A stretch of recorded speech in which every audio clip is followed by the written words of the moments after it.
These messages, they weren't just weird and personalised, they also became sexual very quickly. It shows the ease to which someone sinister can exploit people. Hello, I'm Aggie Chambre. Hi, I'm Dan Bloom, and with my colleague Aggie Chambre, I broke the story about the Westminster honey trap scandal.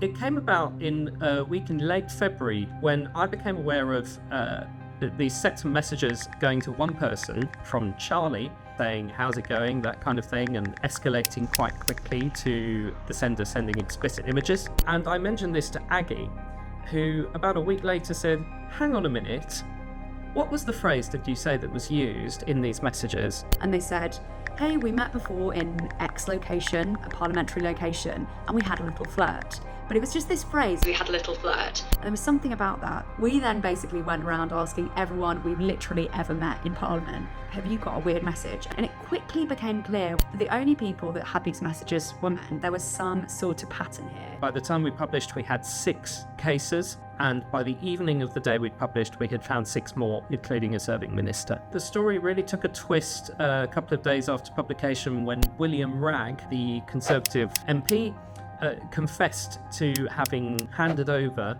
phone numbers of fellow people in Parliament to a man who he met on Grindr. Earlier this week, he actually voluntarily resigned the Conservative whip. So now he's going to sit as an independent MP rather than as a Conservative MP. But he hasn't said who he gave those numbers to, the implication being that he doesn't know who the person was. The person used fake pictures that were gathered off the Facebook accounts of someone entirely innocent from their student days. So on Grindr, this gay dating app, and on WhatsApp, there were pictures used of a face, a generic looking white man who was probably in his 20s.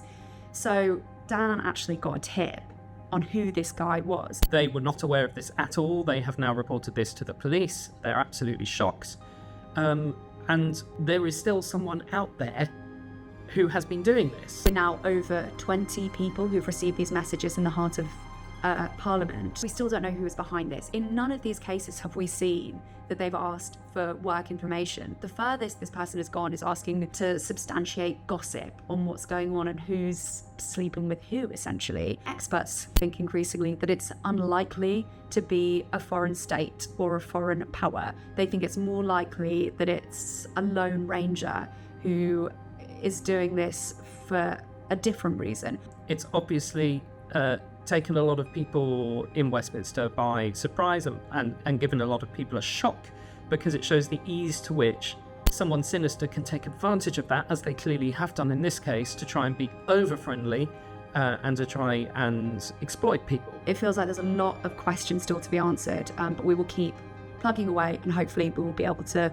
bring those answers to Politico readers soon.